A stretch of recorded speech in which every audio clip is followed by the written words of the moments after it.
Getting ready for basketball tonight at the Civic Center in Hartford, Connecticut. Let's set the starting lineup. First of all, for the Bonnies of St. Bonaventure from Olean, New York. Marcus Green is only 5'7", but keep your eye on J.R. Bremer. He is one of the top scorers in the country, as a matter of fact, matching up against the Huskies of UConn, led by Coach Jim Calhoun. Their leading scorer is Karan Butler. And how about the freshman Emeka Okafor? We'll have a lot more on him later on, especially at halftime. He's off to a great start as a freshman. The teams are on the court, and we're just about set for basketball.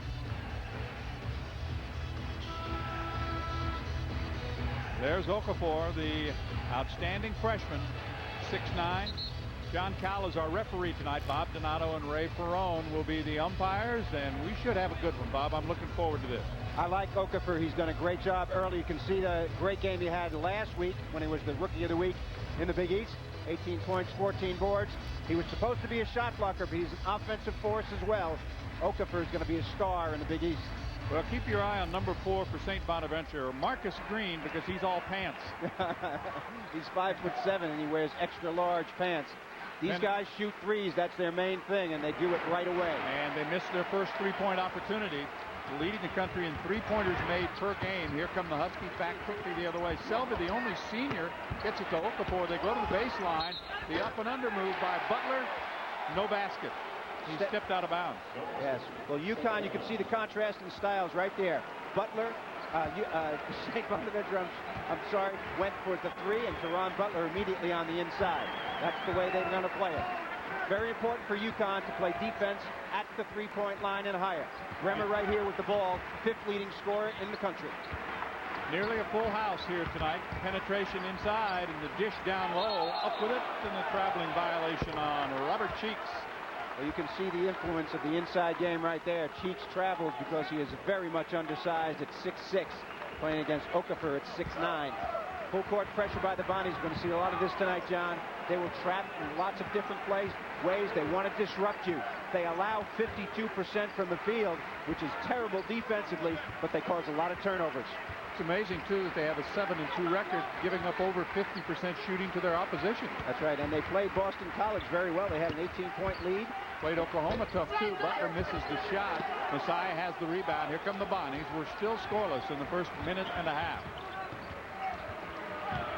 Bremer penetrates, stops, and he travels. So back-to-back turnovers by the Bonnies. And there again is Okafor's presence. Once you get the reputation as a shot blocker, that is in the mind of your opponent. And lots of times, you don't even have to block shots and cause turnovers. Now they've got numbers at the other end. Down low to Selby, and he stuffs it home. When you press, if you don't get turnovers, you let easy baskets come to the opposition, and that's what happened that time. I think, Bob, the start of this game is very important to both these teams to get off on the right foot.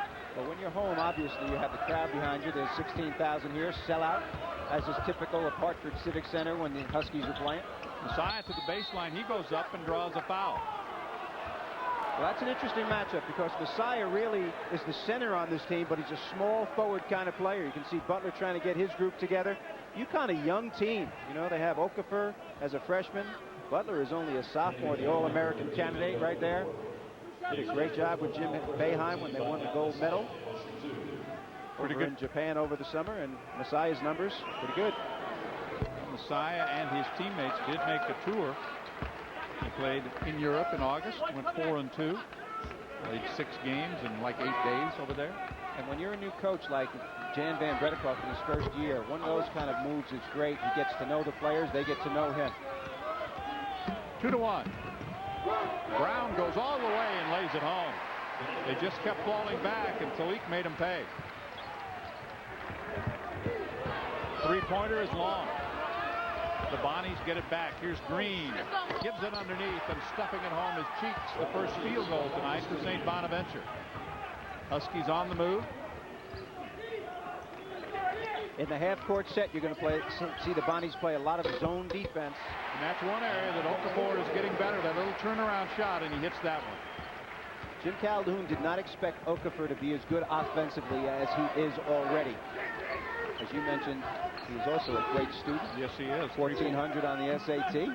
3.8 grade average and carrying 18 credits in his first semester. So He was angry when he got a B+. Inside, Fato misses the shot, and there's Okafor with a rebound. And you can see the Huskies, that's their style. They want to hurry as well, so the tempo for both teams, Bob, should be very up-tempo. We're going to have a high-scoring game. Jan Van Bredikoff, in his first year at St. Bonaventure, left the shores of the Pacific at Pepperdine University in Malibu and came to St. Bonaventure. Previously, he was at Vanderbilt. Also a pro player for 9 years. Here's Gansey off the bench with a three-pointer, and he hits it. Gansey, that's his 13th three-pointer. They've got several players, Bob, that can shoot the threes. We're tied. Jan Van Bredikoff wants 4 players in the game at the same time who can shoot three-pointers. Selby goes behind his back. Butler tried to dish it underneath.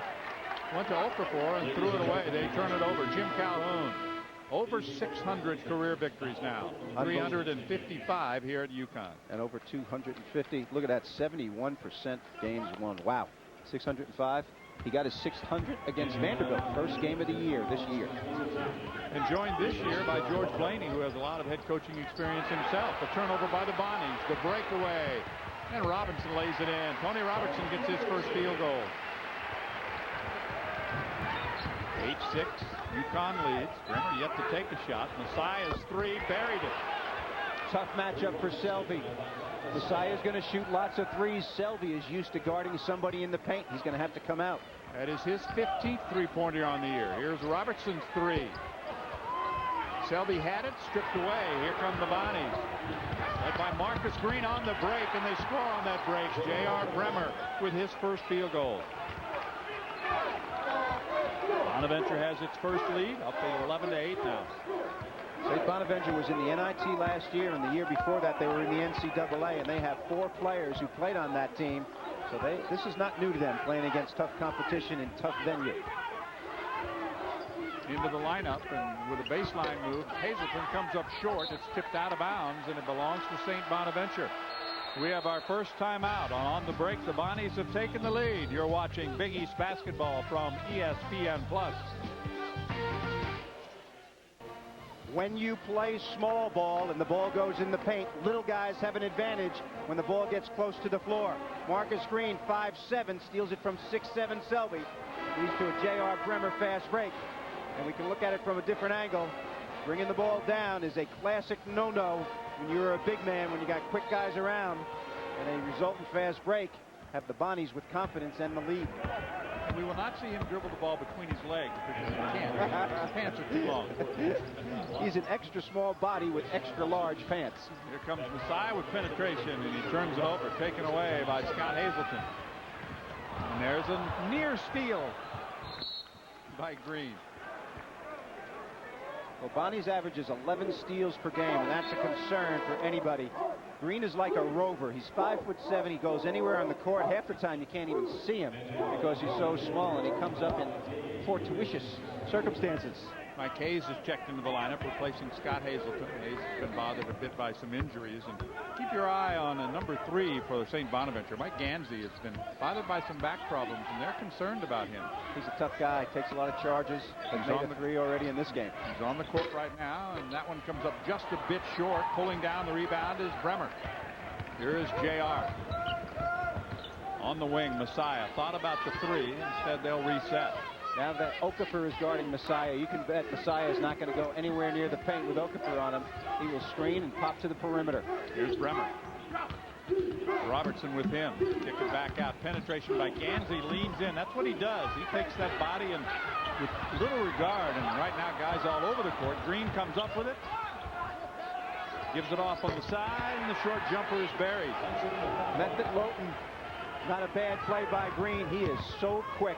Able to penetrate. A 7-0 run and a 5-point lead now for St. Bonaventure. Inside, no place to go. And again, it's Green getting a hand in there to tie up Talik Brown. It's an amazing what a defensive force a little guy can be if he knows what he's doing out on the floor out there. That's the 3rd tie-up he's had. Marcus Green, watch him here in the paint. Only 5'7". Last time he stole it from Selby. And right here, getting close to the ground with Talik Brown. Well, there's a guy by the name of Linehan in this league, so they should know about little guys playing defense, right? That's right. John Linehan at Providence College is the steal leader in the Big East, and Jan Van Bredikoff has a guy very much like him. Oddly enough, John, they're both from the same area, just outside Philadelphia, Norristown. But, you know, interestingly enough for Jan here with this team and the small team, he has to be very creative as a coach, doesn't he, to make things happen? Absolutely. You know, you go with what you're good at. He told me he's got a couple of 6'8" players on this team, tried to work them into the rotation, but he felt like they weren't good enough players. They're better off playing small ball, and they've been very successful so far this year with it. Off to a terrific start. The lefty Bremer, and he has a smooth stroke. That's a 3, his 30th already this year. He's got 5 points. The run grows to 10-0. Finally answered inside. Hayes got in, gets his first basket. That cuts off a 10-0 St. Bonaventure run. The Bonnies are leading now by 6. Three-pointer, Gansey, too strong. But the Bonnies come up with a loose ball.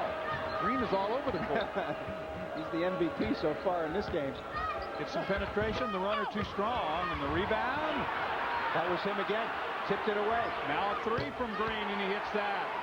So Green with his 25th three-pointer, and a timeout called by Jim Calhoun, whose team is suddenly down by 9 points, and that's what they can do to you. Well, I'll tell you what, when you are on the road and you come in and play like this to start the game, that adds a great deal to your confidence. Marcus Green knocks in a 3 from deep. This is the third chance they had. They missed a shot. The ball got loose. He knocked it in. They are 4 for 7 from three-point range already. So small ball rearing its ugly head in right here in Hartford Civic Center. Well, Connecticut only 0 for 1. And what Connecticut's going to do is they're going to obviously have to guard the perimeter and do something with that guy. Well, that 11 a game that they've been averaging made three-pointers. That's obviously no fluke. They made 16 in their last game. Absolutely. And so far the rebounding story, the reason it's skewed the way it is UConn's missing a lot of shots. Well, the Huskies will try to get it going as Talik Brown brings it up. A 9-point lead for St. Bonaventure. Well, John, the difference, the reason for that substitution is the Huskies have gone to small ball themselves. They have 3 guards in the game right now. Ben Gordon came into the game, so it's Gordon, Talik Brown, and Robertson on the perimeter. That enables them to match up better with the three-point shooters of St. Bonaventure. There's the putback by Karan Butler, and that is his first field goal of the night, averaging 17 a game. Prado, nice catch along the baseline, and then he's fouled. Well, the responsibility for defensive balance, Gordon right there talking to Robertson about who was supposed to get back. No one's supposed to leak out. You can see him do his fingers like that. That means let's talk a little bit more. One of those 3 perimeter players has to get back to prevent a run out. He's another freshman. This is a very young Connecticut team. In the corner, the 3 is on the way, bending up over the backboard. It'll go over to Connecticut. The Huskies have it. 12:40 to play in the first half, and it's a 7-point lead right now for St. Bonaventure. The question that you have in your mind in a game like this is, can they make threes all throughout the game? Sometimes fatigue can play a factor in a game with three-point shooting as well. You don't have your legs late in the game. Sometimes they're a little bit more difficult to hit. Selby works his way inside.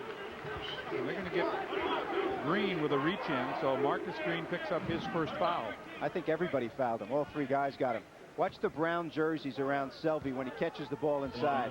Again, we're isolated on Green. He's in there trying to slap the basketball away, and that time he gets called for a little ticky-tack foul.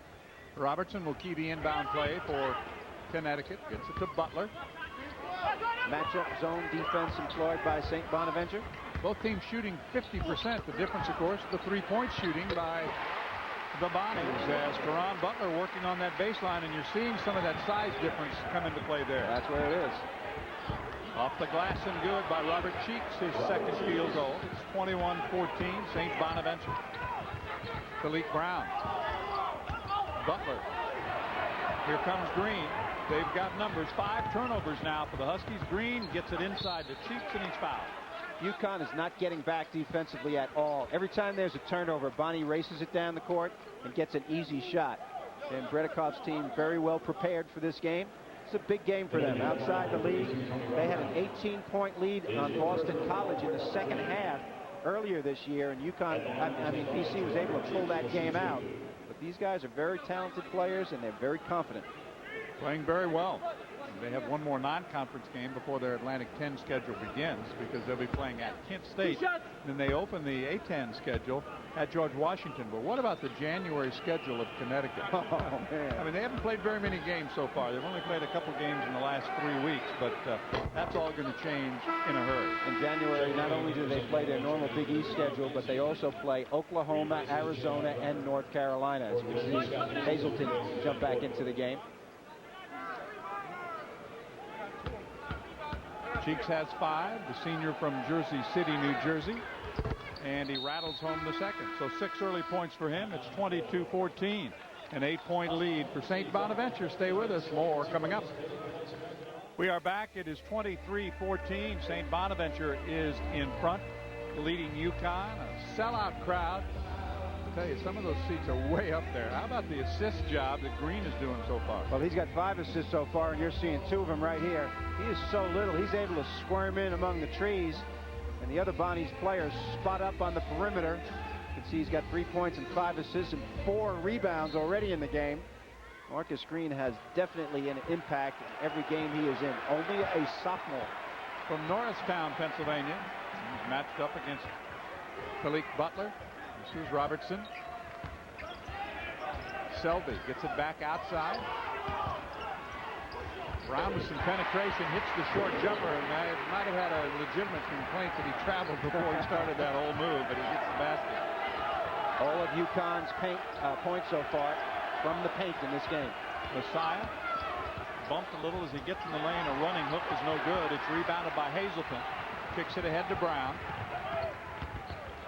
He spins and held ball. Possession arrow will give it to the Bonnies. They really hustle defensively too. Lots of quick hands on the basketball. When anyone tries to penetrate like Hazleton did there, they get their hands on it. Jim Calhoun got to be a little concerned about the way this game is going right now. At practice today, he talked to his team about playing the 3, and that was the biggest important thing for them. At the offensive end, they're struggling right now, trying to force things into the paint a little bit too much. They don't have much rhythm offensively. They've already turned it over 6 times. Messiah is long with the 3. The rebound goes to the Huskies. Bringing it back out of there was Butler. Now Gordon. Selby. Power move inside. Misses the jump hook. Butler, the putback is good. 6 points for Karan. 5-point game now. The biggest lead has been 9 for the Bonnies.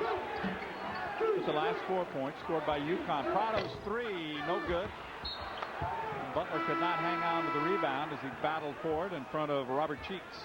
Well, one way to take advantage of your size is to throw it inside and try to score. Okay, that's one thing. But you can be doubled. The next way is to go to the offensive boards and keep it alive, and that's what UConn is doing on that possession with Butler and Hazleton inside. That's what they need to do more of. Use their athleticism on the offensive boards. Well, the pattern continues too, Bob. All of their points have been scored in the paint. Messiah running hook is good. 6 points for Vidal Messiah. Well, he's doing a good job of mixing up the 3, and then when big guys come out and play him, putting the ball on the floor, and going to the hoop. Missed by Robertson. And the rebound fought for and brought out of there by the Bonnies.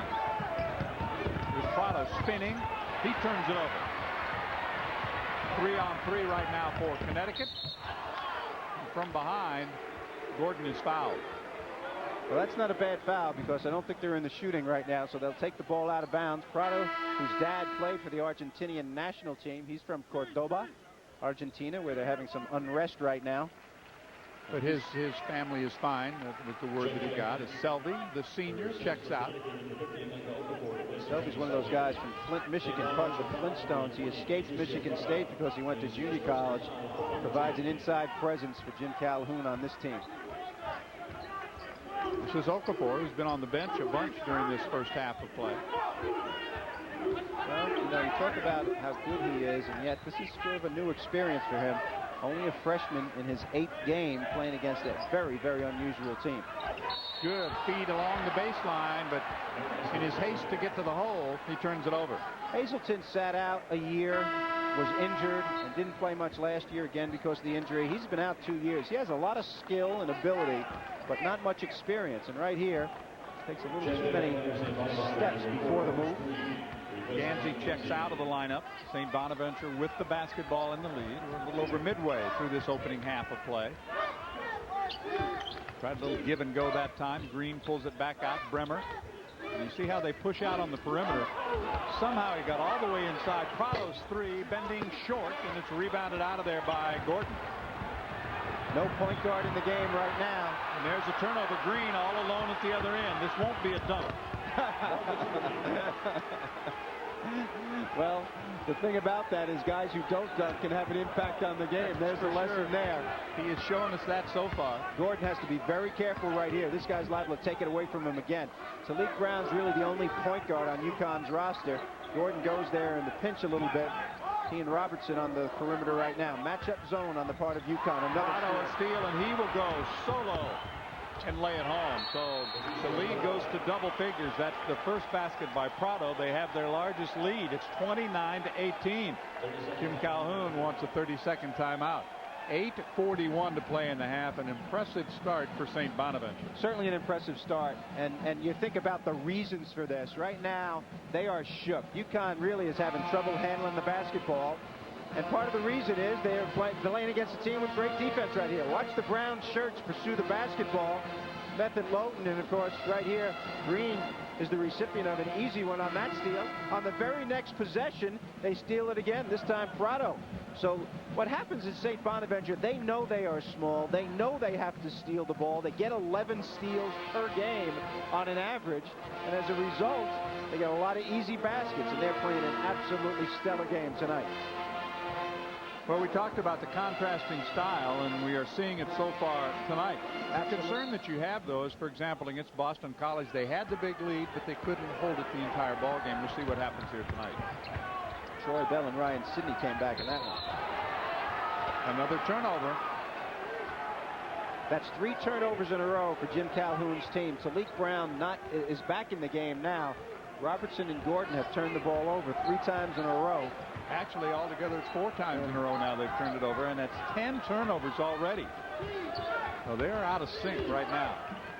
Bremer. Method Lowton. See how far out the Bonnie's players are? Green, long-range 3, and he drills it. That's his second three-pointer tonight. He's got 8 in the game, and the lead grows. It's 32, a 7-0 run. 32-18 is our score. You know who St. Bonaventure reminds me of? Princeton. They don't take a long time to shoot, but they spread the floor just like Princeton does, and they play with a lot of guards in the game at the same time. And there again, Brown gets inside, gets in trouble. The possession error will keep it at Jim Calhoun's end of the court. St. Bonaventure has 15 points off those 10 turnovers, so that is a key for them so far, and the reason they have the lead. You're watching Big East basketball from ESPN+. 32-18. St. Bonaventure, Bob, doing exactly what they wanted to do, at least so far. That is a shocking score. Marcus Green, the MVP of the game at 5'7" so far, knocks this 3 in from deep. St. Bonaventure 5 for 12 from three-point land, and they are very, very happy about it. But the story also is the turnovers. Jan Van Bredekoff's team has forced UConn into 10 turnovers already in the first half. Make that almost 10 and a half. Almost. Fast hands on the inside by the St. Bonaventure players. UConn trying to force it into paint. All of their points have been in the paint so far. No jump shots. Shot clock is about gone, and they don't get the shot off. It does not count. It is a shot clock violation. And that gets Coach Jim Calhoun on his feet. Well, the shot clock violation comes on the only jump shot they've made so far in this game. 7 minutes and 35 seconds to go in the first half, and St. Bonaventure is doing exactly what their game plan dictated. They have come up empty in their last 5 trips. They spin it out to Shepard. His 3 is an air ball. Okafor lost it. Green gets it back. On the wing, too many people there. The tie-up between Method Lowton and Bremer there. Other Big East games taking place tonight. Seton Hall is leading Fordham at halftime, and Valparaiso ahead of West Virginia by 20. That game's in the second half. Top 25 finals shows Florida number 2 with an easy win over Stetson. West Virginia playing that game in Arizona in the tournament out there. Gordon's 3 rattles out. Brown puts it back. The problem is not scoring for UConn. They're scoring at 51%. The problem is getting a shot. UConn's better off coming down and having anybody just jack up the shot and then crash the offensive boards. There's a rebound for Butler off the miss by Messiah. 5 rebounds for Butler. A stop and go move and an excellent shot by Ben Gordon. This is a freshman that is getting better and better for Connecticut. Crowd is back into the game. Gordon is the 3rd leading scorer on their team, John, coming off the bench as a 6th man. He's going to be a star. 16,000 on their feet right now, trying to get the Huskies back in it. All 22 points have come in the paint. Messiah rattles home a 2. That'll quiet people quickly. He's averaging in double figures, has 8 already. That's going to be an offensive foul. Well, Talik Brown trying to do the job, responding to a 3-point shot, wants to get a layup, and crashes right into the St. Bonaventure player right here. Now, would you rather see him? Good job by Cheeks. Would you rather see him move the ball back and do more from the perimeter instead of trying to pound everything? Well, not, you know, I think you got to have a balance of both, John. You know, right now, I think they're playing with frustration in their minds and hearts right now. And at the defensive end, Okafor sits down. He's used to playing guys 2 feet from the basket. Now he's having to guard Messiah at the 3-point line, and that's a very, very difficult thing for him to do. Well, Messiah and Green so far each have 8 points, and I think they're going to discuss whether the last shot by Messiah was a 3 or a 2, and I assume they're going to stick to the fact that it was a 2. That's what the officials called. It's 34-22, a 12-point lead. Green with it. He doesn't sit very often, does he? He's not going to sit at all. He'll play 40 minutes in this game. Terrific move inside that time by Messiah, who's got 10 points already. The perplexing thing is Messiah and Green, really, Bremer averages 24 points a game, and he's not doing much in this game. Messiah is a very difficult matchup right here. Bremer has just 5 points so far. Still 5.5 minutes to go. Robertson's 3, and he nails it. There's some balance that we talked about. Their first points outside the paint. The last jump shot they made was waved off because of a shot clock violation. UConn has played poor defensively the last several trips. Their individual defense has not been good.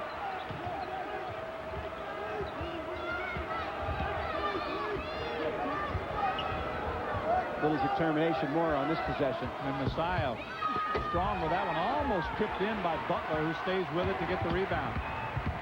Moves around Green, takes it all the way in, misses with the left hand. He did everything but finish that time. Here's Green quickly back the other way. Cheeks for the stuff. Butler and Selby slow getting back. And as a result, an easy dunk. That is 7 assists already for Marcus Green. Almost a terrific play. And how about Selby staying with it to tap it in? Selby is tenacious on the offensive board, using both left and right, an unorthodox player. See the brown jerseys all out past the 3-point line? That clears the basket area for easy cuts, and there's one. And he gets it to go. So Bremer stayed with it. The senior from Cleveland Heights, Ohio. Has 7. Gordon's 3, too strong. Bremer with it. Gordon will try to cut him off.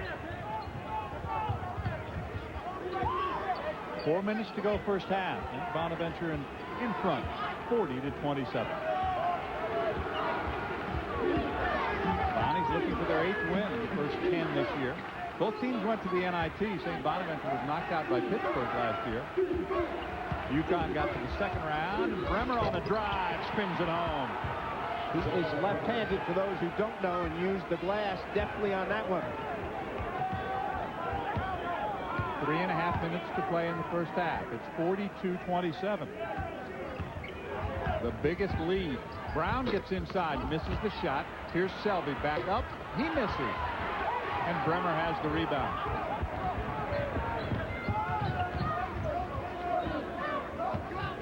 Off the cheek screen, Bremer fires it up and hits a 2. They're starting to feel it now, Bob. Well, they're feeling it since the game started. They are extremely confident. And this is a shocking score right now. 17-point lead for St. Bonaventure. They're shooting 55%. And, of course, you factor in that a lot of those are three-pointers. That makes a lot of difference. They really are. UConn's defense suffering. I think they're a little bit in shock mentally with this situation. 5 brown shirts around the inside players, and they're not getting it done inside now at all. It's not a real good shot that time by Karan Butler as he kind of forced it along the baseline. Here's Shepard. Goes behind his back. 2.5 minutes left in the first half. Shepard down the lane, off the glass, too strong. Butler the rebound. Back come the Huskies. Butler gets it back, steps down the lane, goes to the left hand, and he finishes that one. That was a difficult shot by a good player. They got to get some stops at this end when you're this far behind. A little timeout action right here for St. Bonaventure. But when you're this far behind, Jim Calhoun's got to get something done at the defensive end. 44 points already in the first half, and we're not even through with the first half. That's a lot of points to score against any team. Well, they have been flying high, and when the threes go, it also gives you the chance to work off the drive as Bremer does here. He is a very solid upper body kind of player, and he takes it in there easily. When you have to defend the three, the inside becomes a little bit easier. Right here, Butler gets this basketball back on a nice play, and he weaves his way through 3 people. And that is really a nice looking shot. UConn's got to get some easy shots. Jan Van Bredikoff played 9 seasons in the NBA and ABA directing traffic. Is that guy excited or what? He's done a terrific job, whether he was at Vanderbilt, Pepperdine. He didn't have to leave Pepperdine. He made the decision to return to the East Coast. Well, he did because of a family situation. Marcus Green in your screen. Doing a great job. Bremer pulls up for the 3. It's too strong, but Cheeks has the rebound. Gets it back to Green. You know, John, one of the other things about St. Bonaventure, they don't take long to shoot, so they don't make a lot of passes, so that as a result, there's not a lot of turnovers involved with their game. Look how far away they all are from the basket. Green has 7 assists by himself. The entire UConn team has 4. Shows you how important he's been to this offense. Look at all their players, John. All of them outside the three-point line. One guy now going into the paint. This clears the area for drives. And a three-pointer. Messiah buries his second. He's got 13 points, and they again have their largest lead, up by 19 now. 47-29. Okafor. We'll talk more about him in our ESPN Plus halftime report coming up in another minute and 10 seconds or so. Been a pretty quick first half, actually. Not many stoppages. Gordon gets inside, goes back to Brown, fights his way against Green, and lays it in.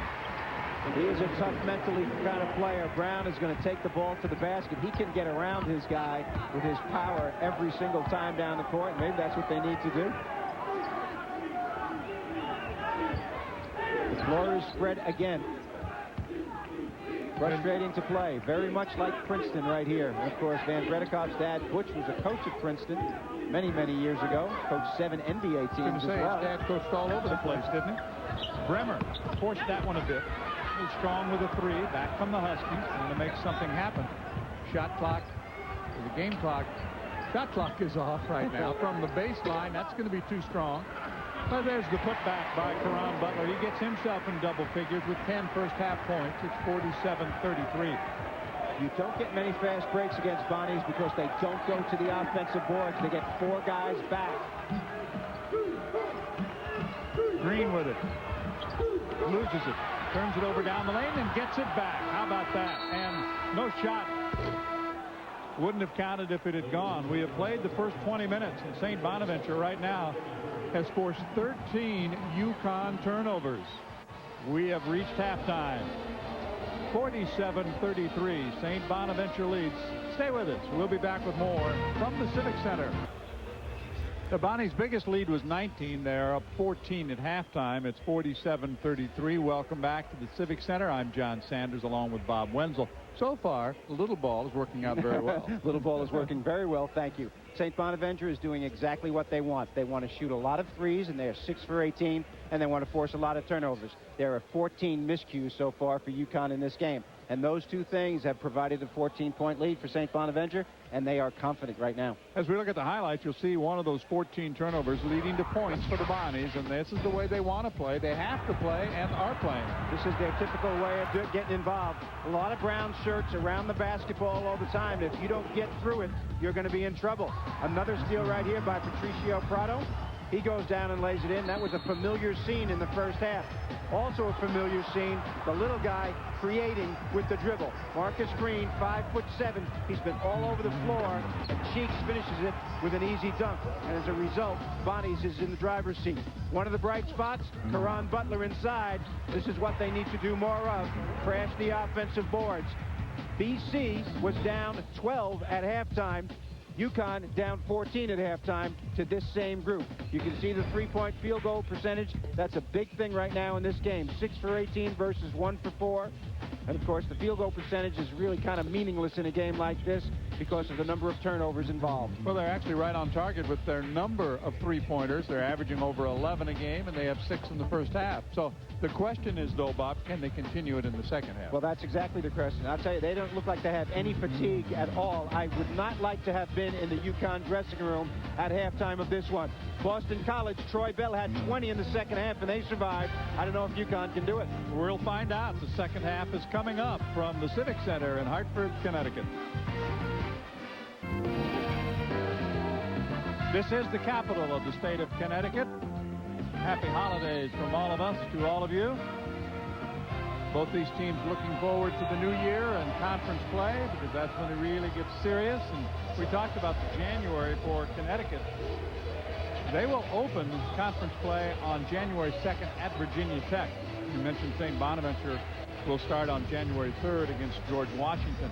Only 6 fouls combined between these two teams in the first half, Bob. It was a very clean, crisp first half. The problem for Connecticut was all those turnovers, but the Bonnies got them without making any fouls. No free throws shot by UConn at all in the first half, and only 4 by St. Bonaventure. UConn played bad defense on the perimeter, and they did not handle the ball very well. And as a result, they are in a hole. Bremer left alone, puts it up for 3 and buries it. Robertson fell down trying to guard him, and again, lack of good defense on the perimeter. Bonaventure stays in their matchup zone. If the ball goes inside, they will attack it with all 5 people, forcing the outside shot. The only 2 really three-point shooters on the team for Connecticut are Robertson and Gordon. And with the starting lineup, there's only 1 shooter in there. That's where Connecticut needs to go, inside, which they've done readily in the first half, but they've had a defensive lapse at this end. They started poorly with an easy 3 by Bremer. And there's a foul called on Connecticut. The foul goes against Caron Butler. That's his first. Well, you can't trade 2s for 3s. That's not going to work, obviously. No, not at all. And that man right there is a very experienced coach. You saw the national championship banner in 1999. Short with a 3 is Prado. It's tipped into the hands of Brown. Here's Butler. He simply goes up and lays it over Green. So Butler with a dozen points in the game, and it's 50-37. As I mentioned at halftime, there's one game that's similar to this that Bonaventure have played against Boston College. They were up the same amount pretty much at halftime, and Troy Bell scored 20 in the second half to bring Boston College back. Bremer now has 16 as he hits a 2-pointer. It's 52-37. The early lead belonged to Connecticut, but after that it's been all St. Bonaventure. There's another steal by Green, another turnover. Prado for 3. A little strong. Cheeks has it blocked by Selby. And then the foul's going to be called on Talik Brown. That's his second. He's the only player on either team with 2 fouls. We're at the Civic Center in Hartford on the 28th of December. First time in almost exactly 20 years that these two teams have played. I'm John Sanders along with Bob Wenzel. Glad you could join us. We promised you a high-scoring game, and so far it's been the Bonnies who've lived up to that. Absolutely, and if the game keeps going like this, they're not going to play for another 20 years, I'll tell you that. Bonaventure really playing well. The 3 rims out. Ahead of the pack is Caron Butler, and he jams it home. 14 now for Butler. That is the kind of defense that Jim Calhoun would like to see the rest of the half. Tight defense led to 2 breakouts already. Butler has 2 breakaway layups in the first moments of this half. Well, Prado, after missing the 3, will sit. Mike Gansey comes back. Right here, the second breakaway of the half for Butler on the easy one. And UConn's defense is beginning to pick up.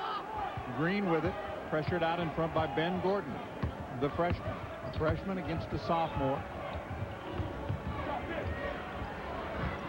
Messiah gets it off to Bremer, and he puts up a long 3 and buries it. Wow. Tony Robertson threw his hands out to the side and said, "Oh my goodness, what can I do?" He was up on Bremer. Bremer did the fadeaway game. That's his second 3-pointer of the second half. He has 3 overall. Robertson gets inside and gets his first basket in the second half. 55-41. But you're right, trading 3s for 2s is not going to get it done. When you're down 14, 15 points, you got to get stops. Green stops and pops. Okafor the rebound. The Huskies 4 for 4 so far in the second half. Robertson jumps inside. Good feed, reversed by Butler. The use of their athleticism coming into play now. The Huskies at the offensive end, solid. But defensively, this kind of team, you have to play knee and knee defense. You can't help out a lot. You've got to guard yours, and I'm going to guard mine, because if you help, the 3s become available. All but 3 of the points for Connecticut have come inside in the paint. They have the 1 3-pointer. There's a 3-pointer that's buried that time by Messiah. That's his 3rd, and he's got 16 points. Well, that 3-pointer is such a weapon. Selby jams the ball between the rim and the backboard. Well, normally that would be a jump ball, John, but he was fouled going in. Messiah commits the foul. It was Messiah hitting the 3 at the other end. Another 3-pointer for St. Bonaventure. Selby really did a pretty good job right there on him. Challenged him with his left hand. Selby, a left-hander, challenged Messiah, but Messiah feeling it. He only averages 10 points, and he's got 16 already in this game. Selby misses the free throw. He's only a 50% free throw shooter, so you don't mind him being at the line. See his numbers for the season. 54% from the field is very, very good. As I mentioned on the last possession, John, most people teach help side defense. And in a situation like this, you do not want to play help side defense. You must guard your own man. This is Green with it. Messiah. A little strong. Okafor has the rebound. Tried to kick it out. Green steals it. Back come the Bonnies. That 3 is short, but it's rebounded on the weak side. Cheeks keeps it alive. Green thought about the 3. Still 25 in the shot clock. On every dribble penetration, the Bonnies spot up at the 3-point line. The seam for Green, and he has it deflected. Butler saves it. Who will get it? Selby has it. And a traveling violation. Another turnover by the Huskies. Great hustle on the part of everybody, however, on that play. You can't be too displeased with your team on that kind of play. Calhoun's team in a little bit of trouble. 15:35 to go, and the Bonnies still in front. It's 58-44. The Bonnies still in front by 14. It is very difficult to come back when you're trading 3s and 2s. Bremer lights this one up from downtown Hartford, and Butler at the other end gets a 2, an easy one, but that's 1 to the negative on that exchange. Bonnie's still with a 4-point lead. No dent in the lead so far. Now, UConn is 5 for 5 in the second half, but the lead is exactly what it was at halftime, 14. And that's because Bonnie's are 3 for 7 from 3-point range. And Messiah was fouled. There's the difference in the difference in contrasting styles, and this is very, very evident. You can look 9 for 25 from 3-point range, and look at the points off the turnovers. Connecticut scoring at will, but they're all in the paint. Bonnies have the basketball and the lead. Cheeks inside, too strong. Butler had it and stays with it. What a great job by Butler, and that basket is good. What a play by Caron Butler. That is a hustle play by a guy who is pegged as an All-American, and the bench loves it and the fans love it as well. Caron Butler really got after it on that play. He could have easily given up. It looked like there was going to be a steal on this play, He out-hustles two guys there and chases it in front of Gansey and gets the foul by Messiah and takes it in, using the glass to soften the shot. Great play by Butler. He's got 19 points as he finishes the three-point play. He has 9 rebounds, so he is playing an All-American type game tonight. As you see, Patricio Prado checked back in. Back to the bench goes the freshman Mike Gansey. Butler scored 3 points on that play in a very hard way. Yes, he did. The 3 points the Bonnies are getting are on jumpers from deep. They have 9 so far, averaging over 11 a game. Here's another one. Too strong. Hazelton the rebound. Back the other way comes Khalid Brown. Stolen away by Messiah inside. Ahead of the pack is Bremer. And he'll go to the foul line. Well, that was a bad pass by Talik Brown. Green trying to hustle back and help his guy Bremer out a little bit. But right here, passes it behind him a little bit too hard. Tough to handle that kind of play. And since both guards were involved in the play, nobody was back. Right here, maybe Gordon trying to go too soon before he had it. And a terrific pass by Marcus Green. Wow. Looked a little bit like Joe Montana on that one. Well, Bremer is 8 of 12 from the field, and this is his first chance at the line. He's now got 20 points. It's pretty amazing. You know, he's a silent but deadly type guy. He's been there for a long, long time. A senior this year. Very good upper body strength and a deadly outside shooter. Well, very consistent. He had 11 in the first half. He has 10 so far in the second half. That adds up to 21 on the night. And a 13-point lead for St. Bonaventure. Long three-pointer, too strong. And on the rebound, the foul is called. That's a little frustration foul on the part of Butler. Jim Calhoun going to take him out because of foul situation. That's 3 on him. He's the first player on either team with 3 fouls. So Robertson will take his spot, and Butler rather dejectedly goes back to the bench. He's having a good game right now, and they need him in the game. They too need him. Small ball for Connecticut. 3 guards in the game at the same time, but they got to play solid defense. Ben Gordon, a freshman, not used to playing this kind of defense with this kind of intensity for this long a period of time. Prado kicks it in the corner. There's Method Lawton's three-pointer and a foul on the rebound. That'll be number 3 on Messiah. Well, Messiah tapping him, saying it's his fault. They need him in the game very, very badly. He is the most difficult matchup. And you can see a different in contrast right here. He's going to come out, and Cheeks comes in his place. And he is the most difficult matchup for the post players because they got to defend the 3 with him. Not so much with Method, Lawton, and Cheeks. 2 keys for both teams on the bench with 3 fouls right now. We've had more fouls in the second half than we did the entire first half, even though we've only played just over 6 minutes. Gordon gets it back to Robertson, penetrates. Little runner in the lane is good. Athletic move right there by Robertson. He's got 9. 11-point difference. And again, the fans trying to help the Huskies come back. And every time they get close, the Bonnies have had the answer. So far. Green with it. Down the lane, scoops it up. Follow on the weak side that time by Cheeks. He's got 10. That was Gordon's fault because he allowed the penetration. And Okafor had to come over to try to block the shot. As a result, his man got the bucket. Gordon outside to Robertson to Brown. St. Bonaventures can play off people and get a lot of guys close to the basket because of the lack of outside shooting on the part of Connecticut. Okafor blows an easy one.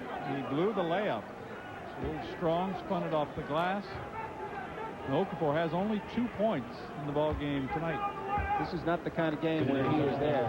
Watch this challenge right here. He comes over. Gordon got beat, and then Gordon stood around.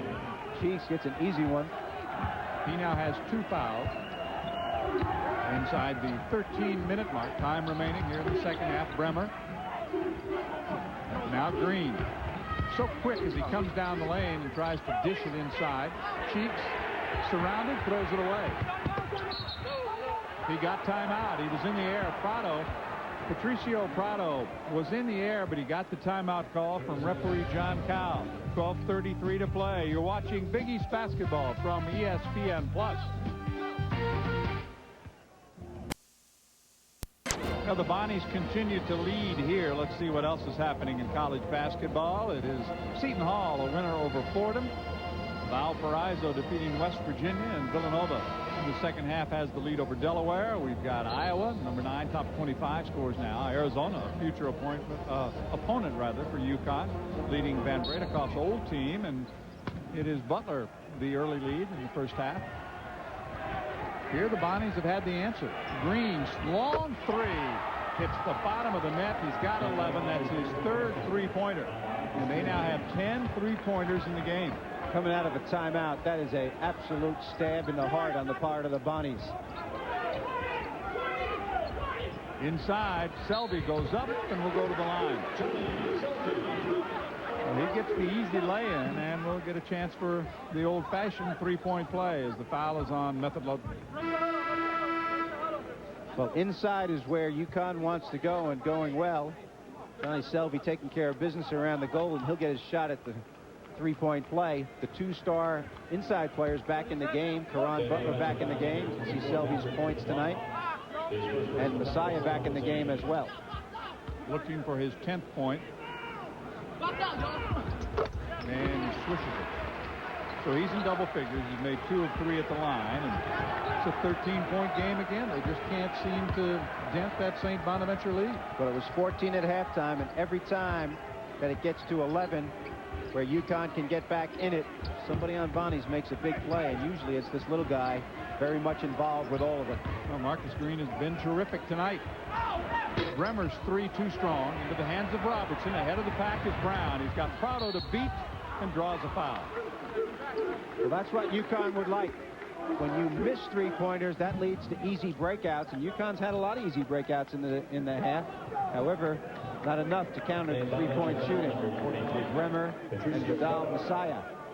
Right here, this is very, very deep and a long one, and you can see the long rebound, and then an easy fast break basket or attempt.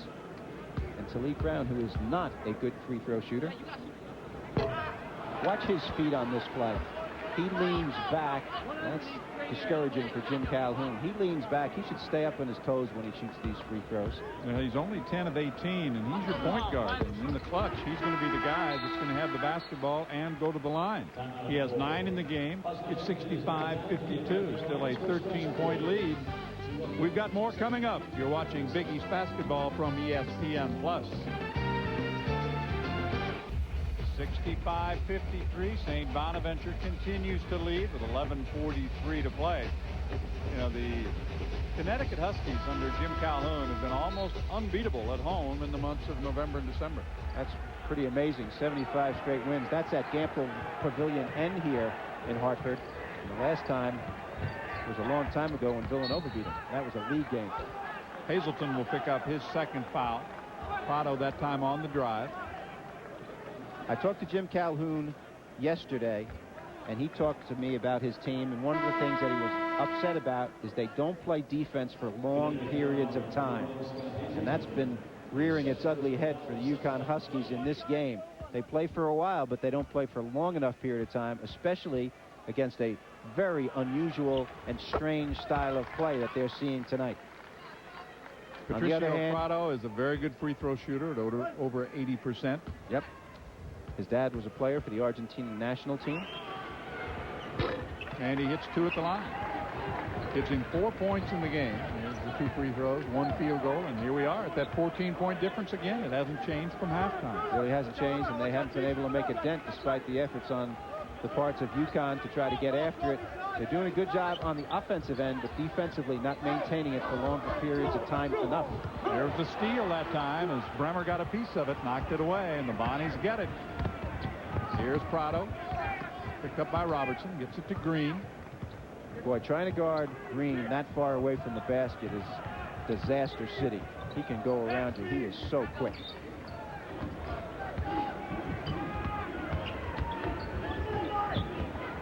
He stops, he starts, he turns it on. Well, solid defense. Let's see if they play it. There's 8 seconds left on the shot clock.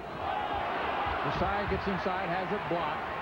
Selby got a piece of that one. Here's Brown. They don't have numbers, but Selby spins and travels. Out of control along the baseline. Absolutely. They want to run. Jim Calhoun talked to me about the fact that they want to run. He thinks they're better when they're pushing it. And right there, Selby got a little caught up. Feet got too close together, and he lost his balance. Well, as we've seen throughout this game, the turnover factor is huge. Connecticut averaging about 16 a game, coming in already 18, and we're not at the midway point in the second half. And the majority of those were in the first half. How about this three-point? Are you kidding me? That's 24 points for J.R. Bremer, whose real name is Ernest, but he's a junior, and his brothers didn't like to call him Junior. Okafor misses a close one. Putback won't go, and the struggle continues inside. Okafor misses again.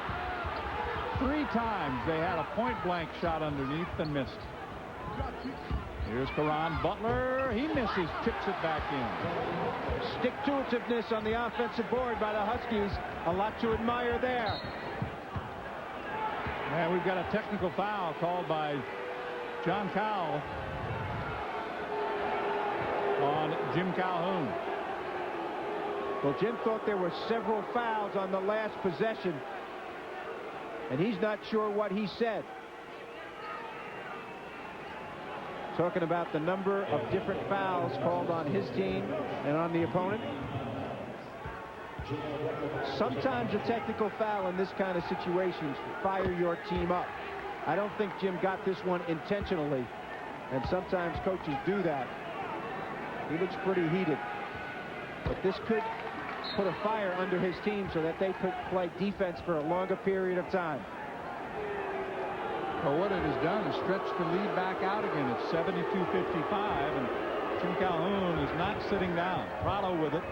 This is deep, deep 3 right here by Bremer. That's beyond NBA land. And there it is. That's what they average. 11 three-pointers made per game. Taken 31 in the game. UConn only 5. Green with a little runner, bending short. And rebounded by Caron Butler. He comes back into the lane, dishes it off. Okafor misses again. Here's Butler. That will count, and he'll go to the line. Well, that time Jim Calhoun got the call. George Blaney trying to step in front and shield Jim from the officials. Right here, Okafor misses another one inside, but Caron Butler staying after it on the offensive boards. He's done a tremendous job tonight. 50 of their points have come in the paint, so almost all the scoring has come inside for UConn tonight. Well, UConn has only 2 players really who are 3-point shooters, and that is Robertson and Ben Gordon. And a lot of times they're not playing at the same time, so teams are going to play off of them, play some matchup kind of zone, make them shoot from the perimeter, and when the ball does go inside, there's 5 defensive players around people, so there's a lot of problems. Messiah with the 4th foul. That is significant with 9 minutes to go in the game. Butler finishes off the 3-point play. He has 24 points, but at this point it hasn't been enough. The lead stays at 14. What it was at halftime. And there's the hands-on foul called on Gordon. That's his second. And John Cowell's not making any friends here right now. It's hard for Gordon to guard Green that far away from the basket. Green is much too quick for anybody. Not to mention Gordon as a freshman player right here. One more foul, and he'll be in the double bonus. This is still a 1-and-1 for Green. And that's what Calhoun is mad about, because 8 fouls, now 9 fouls called on his team. Look at the numbers. 8 assists. He had 7 of those in the first half. He's a good free throw shooter, too. 37 out of 41. A dozen points for Marcus Green. Take a look at those shorts. They're almost touching the top of the socks. Oh, he is a 90% plus shooter from the line. Has 13 points in the game. Here's Butler. Into the lane, jump stop, shoots, short, tries to get it back, can't. Bremer with it. Prado trails the play, but Bremer goes all the way, And it has it tapped out of bounds, but it was touched last by the Huskies. It'll be St. Bonaventure basketball. That man has put a very, very interesting style of play together, and this is the first year he has these people. Offensive foul inside by Prado, pushing off. That is his third. Well, it was an out-of-bounds play, but Jan van Bredekov took his team to Europe, as you mentioned. They went to Belgium, they went to London, they went to France, they were in Paris in France, and besides eating well, they got to put together a style of play that he would like for his team to execute, and they are doing it remarkably well. Won 7 games. The only 2 losses come to Boston College and Oklahoma, and the Oklahoma loss was only by 6 points. Well, this is the third team they played so far this season that's either been ranked or among those receiving votes, which is where UConn was prior to this game tonight. But the Huskies are in trouble. Robertson spins 2 free throws home. He is a terrific foul shooter. 74-60. There's that 14-point difference again. The Huskies are caught kind of between a rock and a hard place. Emotionally, you want to be very, very aggressive, stay with things, and be tough as you can, but at the same time, not overdo things. A little weave action here to run some clock. People will be spotting up at the 3-point line, and you can bet Green will go at the end of the shot clock. The foul by Robertson. That is his second. You see, the problem with that, John, is the shot clock was down at 11, and Robertson fouls Green. Green can get by anybody, and now they're shooting 2. That's right. It's a double bonus now. It's the 10th team foul called against the Huskies, and Green back to the line again. I tell you what, though, George Blaney warned us. He said this afternoon, he said, I watched this kid on tape, and he's good. They were concerned about him. And of course, he has played remarkably well the entire season. This game is not an aberration at all. He has 15. He's averaging 16 a game, and he's made all 4 of his foul shots. 76-60. St. Bonaventure 13 of 14 at the line. Brown gets it inside to Selby, and he'll go to the line. Well, they can get that every single time. You know, a little penetration and dish, or penetration and throw it up on the backboard and go after it. So from that viewpoint, Connecticut is going to be able to score lots of points in the last 8 minutes. However, at the other end, they're really, really struggling. Well, right here, penetration, easy pass inside, and he gets fouled. They haven't had enough stops at that other end. That's what you're talking about. Selby 3 of 4 at the line, 11 points. Maybe some full court pressure is in the offing right here for the Connecticut Huskies. If Selby can make this one, it'll enable them to get into it. Well, they need to make a run. Here it is. Hard to press this guy with the basketball. He can dribble through things. Which he does. Gets it to Gansey, and they'll reset. Prado with it, counting down to 8 minutes left. 76-62. Look at the basket area. Nobody's there. Nobody at all. 5 brown jerseys above the free throw line, and the free throw line extended. Well, the closest guy there for a while was 18 feet away from the basket. And it'll continue to be that way. Look through the possession. Shot clock inside 10. Bremer short, gets it back. Out pressure clock for the Bonnies. The closest the Huskies have been in the second half, 11. Well, they have not really made a dent in that St. Bonaventure lead. Here's Prado all alone as he goes down the lane and draws the foul. Butler really had no choice, and that's 4 on Caron Butler. That was the Princeton offense we saw right there. As we mentioned, Jan van Bredekov has a Princeton background. His dad coached there. He was an assistant. He was an assistant. How about his assistants as he goes back and gets a couple guys who have some experience at Duke? And then, of course, Billy McCaffrey played at Duke and then played for him at Vanderbilt. And the first-year coach for him. Kenny Blakely at his side played for Duke. That's just the second miss at the free throw line for the Bonnies tonight. Hazelton back in the lineup, and Okafor is about to check back in. Butler has to go to the bench with 7.5 to go with 4 fouls. Selby checks out. Very interesting style of play on the part of St. Bonaventure. Something that Connecticut will probably not see the rest of the year. Takes us to a timeout with 7:35 to play. The lead is 15. Van Bredekoff's team in control. We'll be back. 77-62, and the three-point shot, which has been the bread and butter for St. Bonaventure all season long, is working again tonight. Well, they're feasting on it with more than bread and butter, maybe some turkey. I'll tell you what. They made 11 of 32 tonight. UConn only 1 of 5, which pretty much typifies both of these teams. And points in the paint at the bottom, you can see UConn big advantage, but the turnovers are the problem. A difference of 9, and those things turn into a lot of points. There's another one. That first step travel was called on Scott Hazelton.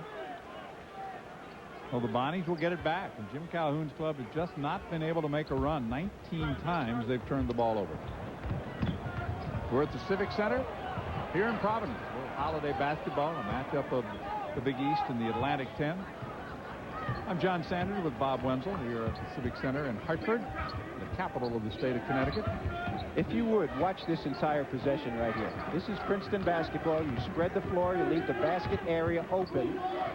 You extend the defense, make them play outside, and the drive will be easy because there'll be very little help around. Green kicks it back out. They're going to have to shoot it. Prado will not get a shot away. A shot clock violation. And Jan Van Bredekoff not real happy about the way that possession turned out. I'll tell you what, he's yelling to his guys, get back, get back. They don't go to the offensive board, so as a result, you don't get a lot of breakouts on them, although Connecticut has got a number of them tonight. Van Bredekoff's team, he can't be too unhappy with that because they ran 35 seconds off the clock. Another strip, another steal, another turnover. That's 20. 20 turnovers for UConn, 10 turnovers for St. Bonaventure. That and the three-pointers killing the Huskies right now. St. Bonaventure really playing very good basketball. Marcus Green asserting himself at both ends, defensively right there, stealing the basketball. You know, you start to think about the small guys who have played. You think of Spud Webb and Muggsy Bogues and guys like that.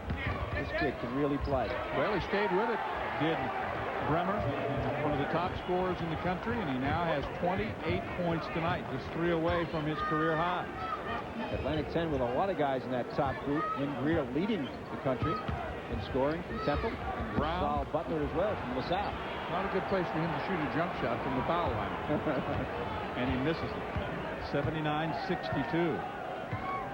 And I think some of the Husky fans now realizing as we climb inside 6 minutes that their team's in deep trouble here. Well, they really are. And this kind of thing is like going to the dentist right here. Trying to play defense on this kind of a situation is very difficult work. Shot clock inside 10 as Green gets penetration. Almost threw it away. Prado short with a 3. Here's Robertson back the other way. And the freshman flying to the basket is Ben Gordon. And a quick timeout called by the Huskies. 5:20 to play. It's 79-64. And again, they have not been able to do anything about that 14-point difference. We talked about the Huskies' schedule in the month of January. They've not played very many games so far, but that's all going to change in a hurry, and it's not going to be easy. No, it's not going to be easy. Although they have Virginia Tech as one of the weaker teams, they play them twice in the first week. But Miami is playing very well. They're 12-0. They will play Miami and also number 14th ranked Oklahoma. Also in January, they will play Arizona and North Carolina. So a big time schedule in the month of January for a very young University of Connecticut team. Well, they played only 2 games in 19 days, and they'll play 4 games in 8 days. So they're going to get their education on the court in a hurry. That's right. And part of the reason for that is that they were in exams like many teams at this time of year. You see lots of aberrations, but this is not an aberration. This is a well-executed game plan. This is the way St. Bonaventure plays against everybody. Good coaching, good players. All out pressure now from the Huskies. They handle it. Bremer with it. Green is still on the court. Just over 5 minutes left. Cheeks handles it. They're trying to deny now. This is a little bit more pressure than they had previous to the timeout. Talik Brown trying to deny Green the ball completely, which is a very arduous task. And again, you see the shot clock inside 10. Bremer stays with it, kicks it back. Prado's 3 on the way short. Rebound Robertson. Here come the Huskies. Trying to make a run. Still down by 15 points. 4:40 to play.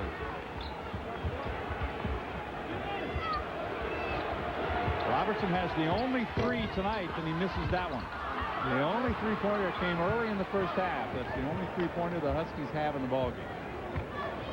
Right now, St. Bonaventure smartly using the clock on every possession. No longer are they trying to push the basketball like they did in the normal part of the game. This is end game strategy for them.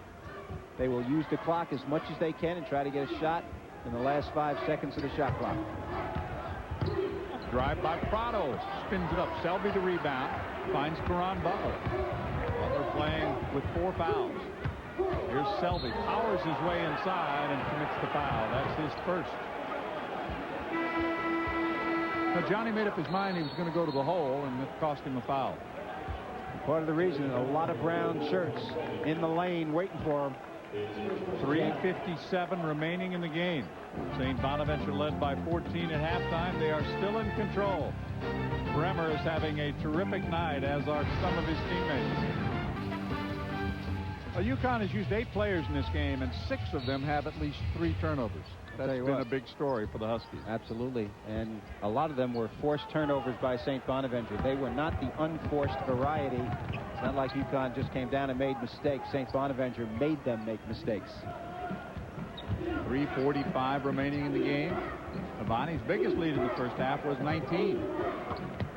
This is water torture right here if you're the defense. Very, very tough situation. 12 on the shot clock. The basket area is clear, so the drive is available. Shot clock at 5. Bremer starts his drive, kicks it off. The 3-pointer, short. Robertson pushes it ahead. This is Gordon, the freshman. Goes baseline, pulls up for his jumper and hits it. And another quick timeout. And as the teams go to the bench, the difference is 13 points. And let's take a look right now at our best play of the game, brought to you by Advance Auto Parts. And the best part is our people, and the best part of this Bonnie's team is the 3-pointer. There's no question about that. J.R. Bremer knocks this one in from very, very deep off a weave play. And right there, nobody even close, because they didn't think that he could shoot from there at all. Nobody shoots from there. Practically out of bounds. The Advanced Auto Parts play of the game by J.R. Bremer. You know, the Huskies shooting 50% tonight, just about, but the 21 turnovers has negated that. Well, there's no question. I mean, you can't turn the ball over 28 points right here for J.R. Bremer on the season, averaging 24. He's 6 for 7 on 2-point shots as well.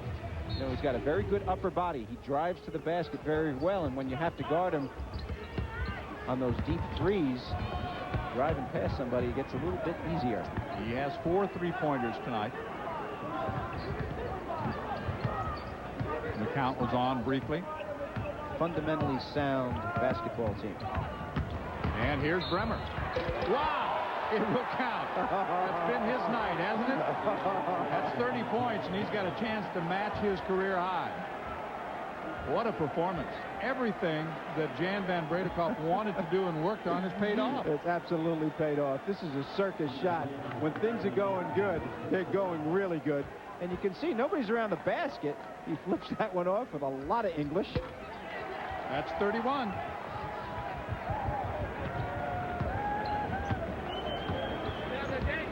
Matching his career best. That 3 is short, and there's Green. The littlest man on the court has the rebound, but he has been big for St. Bonaventure tonight. You know, early in the game, it was Fidel Messiah who kind of got him off and going offensively, and then Green stepped in, and he has just controlled this game for St. Bonaventure. Frequently we look at backcourts in the nation. You talk about Duke's backcourt with Chris Duhon and Jason Williams, and in the Big East Conference, frequently Troy Bell and Ryan Sidney are mentioned. But I'll tell you what, they don't have a lot on these two guys. Green and Bremer score an awful lot of points for their team, probably around 50% of the points. There they are on your screen. Just under 50% of the points coming into this game, and Bremer with 31. Green has 15, so that is 46 of the 82 right there. Messiah has been very good as well as he hits another basket. Now let's take a look at our BMW Ultimate Drive of the game. J.R. Bremer right here. He gets fouled twice and still strong enough in the upper body to get the ball up and educated enough to use the glass with the spin. J.R. Bremer having a great game. His coach says he comes hard every day in practice and every game. Well, one of the things that the UConn coaches noticed on the film is that as Brown gets the basket, he plays hard on every possession, whether it's offense or defense. He plays the same. The timeout is called by Bremer.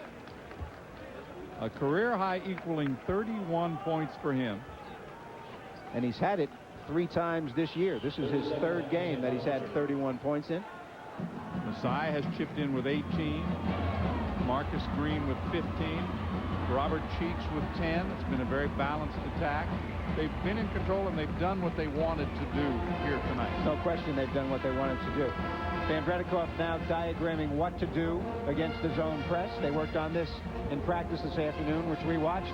But the other thing about this is that they not only are they a well-balanced team, a guy like Bremer, you know, so many guys leave and go early to the NBA. Here's a guy who's a senior who's gotten better and better and better. He certainly has. He's had another huge game tonight. One other score we want to pass along to you. Congratulations to the Eagles of Boston College, who bounced back from an early deficit to beat Georgia in the Music City Bowl. So congratulations to Coach O'Brien and the Eagles. Nice way to finish your football season with a bowl trip and a win. Here's Green. They've got numbers. Green will pull it back out. Wise move on the part of Green. I think Van Bredikoff would have gone out and grabbed him if he went to the basket. He looks like he never gets tired either. You know, I mean, the guy barely sweats out there. Very smart player. That makes you sick, doesn't it, when somebody makes it look that easy? Here's Bremer off the glass. Rebound Brown. He races back, leans in, and off the glass and good. So Philippe Brown with 13 points. It's going to be too little too late, because here we are with a 14-point difference again. Absolutely. And they got some good free throw shooters on this team. Prado wanting to get fouled right here.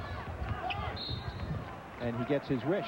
Well, they're shooting almost 74% at the line as a team. So they do it all over the court. They have matched their average with the 11 three-pointers tonight.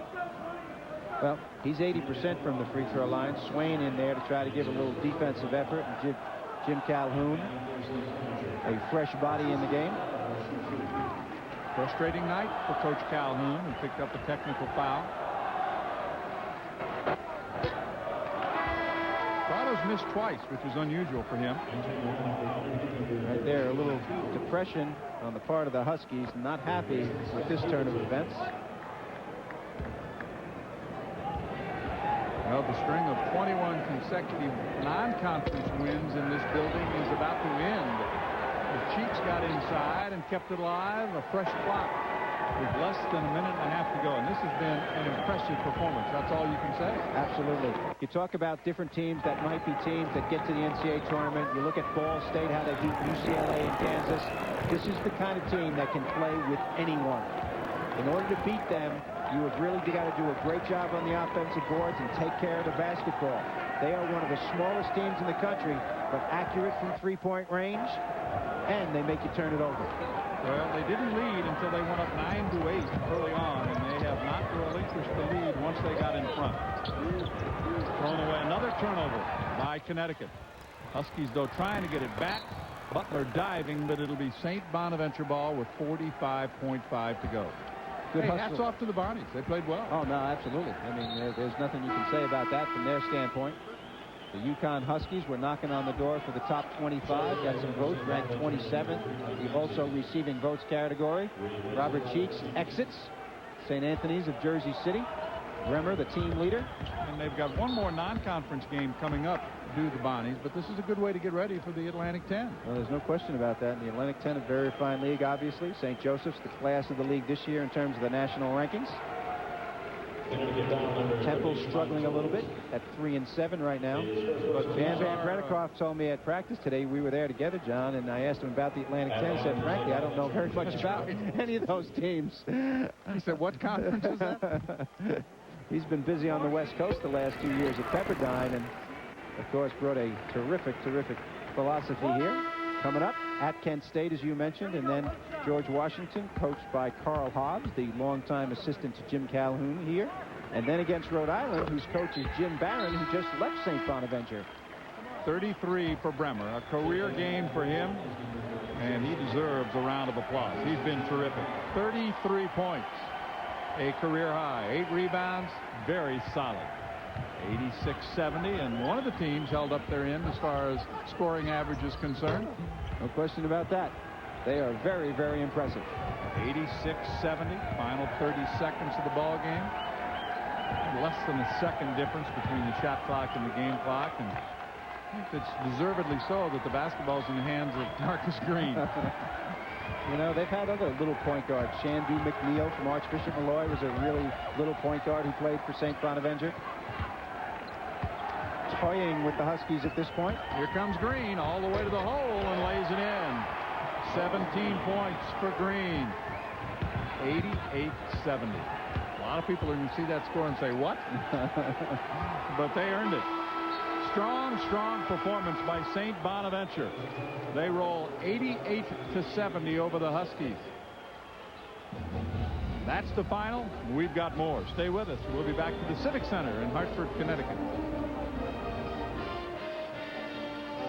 St. Bonaventure comes to Connecticut. They stopped the 21-game winning streak in non-conference games in this building for the Huskies, and they did it rather impressively. Leading the way was Caron Butler for UConn. He had 24 points, 13 rebounds, but it simply was not enough to match the very pesky and hard to play against Bonnies, right? UConn will not see a team like this the rest of the year. This team is a very, very interesting team.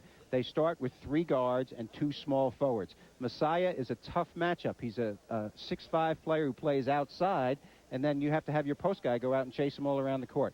And they shoot threes freely, and they shoot lots and lots of them. So as a result, they are going to the strengths. They are a team who could go into the NCAA tournament and beat any team in the country. Well, they did it with the 3-pointers. They average 11 a game. That's what they got here tonight. They did terrific. You look at the final numbers, 11 of those 3-pointers.